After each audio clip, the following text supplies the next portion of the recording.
سلام دوستانو، الله پاک مو جوړ او روغ لرم. الله پاک مو د صحت او عافیت په جامو کې ولرم. الله پاک مو د ژوند او زندگی ټول شرعي حاجات تر پوره کړم. دوستانو، نن راځو ستاسو حضور ته له یو نوې وظیفې سره. وظیفه ده د هر قسم حاجت په برابر کې، وظیفه ده د هر قسم رشتې په برابر کې، وظیفه ده د هر قسم بندش په برابر کې. یا په کاروبار کې رکاوټ وي، یا په رشته کې رکاوټ وي، یا په کور یا په اولاد کې رکاوټ وي.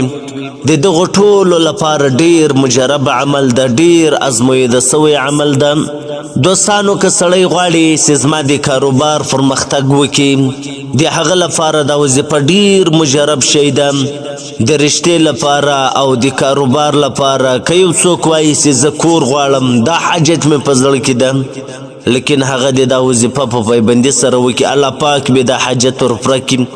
که یو څوک وایي زه د موټر حاجت لرم، یو څوک وایي زه د موټرسایکل حاجت لرم، څوک وایي زه د بنګلې حاجت لرم، څوک وایي زه د کاروبار حاجت لرم، څوک وایي زه د کاروبار د پرمختګ حاجت لرم.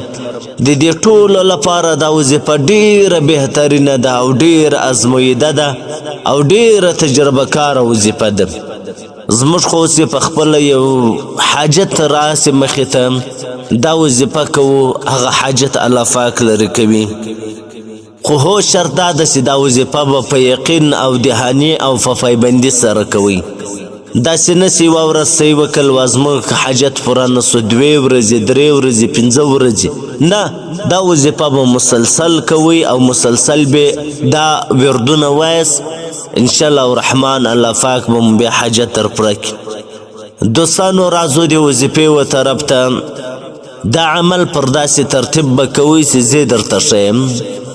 ترتیب یې دا ده چې ماخستن له لمانځه وروسته یا لږ وروسته یا ډېر وروسته، خو کوئ به 11 واره به اوله وار درود شریف وایست، بیا به 11 واره قل ولا شریف وایست، او 11 واره به الحمدلله شریف وایست، او 11 واره به آیات کرسی شریف وایست، 314 واره به حسبنا الله و نعم الوکیل، حسبنا الله و نعم الوکیل، دا 314 واره وایست.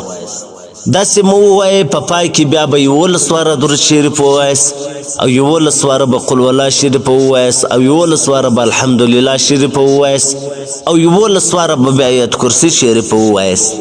کله چې مو دا پوره کې، بیا به دعا وکړئ، له الله پاک څخه به هغه حاجت وغواړئ. یو حاجت لپاره به دا دعا کوئ چې هر حاجت مو په زړه کې یو حاجت دی، هغه لپاره به دعا وکړئ، هغه به په زړه کې ونیسئ، له الله پاک څخه به وغواړئ. دا عمل به مسلسل کوئ له هر لمانځه د ماخستن د لمانځه وروسته. بالا که مو لږ وخت کوئ، که مو ډېر کوئ، دا عمل به کوئ. انشاءالله الله پاک به مو حاجتونه در پوره کړي.